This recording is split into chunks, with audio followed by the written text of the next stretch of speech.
Bom menina devocional, meu nome é Maritza Völling. Laga nós vamos tender e alabar Deus junto. Me dá o seguinte versículo. Mateus 5, versículo 17 até 20.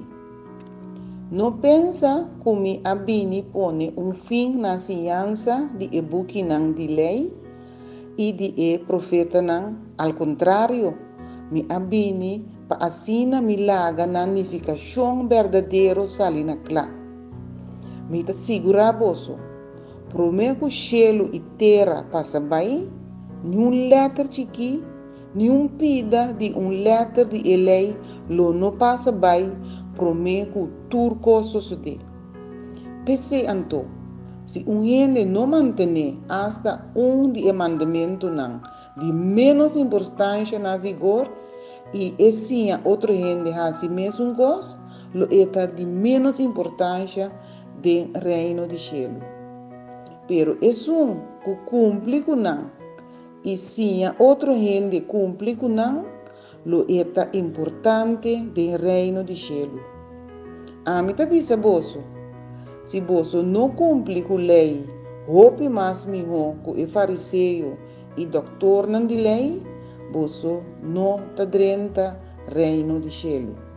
Mateus 5, versículo 17 até 20. Aleluia, Tata Santo, danke. Danke, ó Senhor. Danke, Cristo Jesus. Boa abini, passina la glorificação verdadeiro de boa palavra salina clá. Danke, o cielo e terra por passa bem, pero não pida de boa palavra, lo não passa bem, prometo turco suceder. Danke, Senhor. Danke para ânimo e coragem para nos manter hasta o mandamento de menos importância na figura. Oh sim, Senhor. Laga-nos de ânimo e brilho para ser outra gente para não manter na mes na boa palavra. Para sombra, se nos manter, porta de importância do cielo. E porta menos, e porta hope. O Senhor também é oportunidade de assistir com nós não drenta reino de cielo, se nós não cumpre com a lei, hope mais melhor com o fariseu não. O Senhor laga nossa gente que ta biba boa palavra, que ta hasi boa palavra e ta sinha outra gente para hasi mesmo coisa. Ajuda-nos, Tata. Ajuda-nos.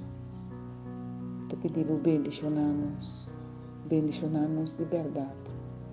Me te pedi em nome de Cristo Jesus. Em nome de Cristo Jesus me te pedi. Amém. Danke por escutar e sentir-vos livre para compartilhar com uma família, um amigo, uma amistade. Danke!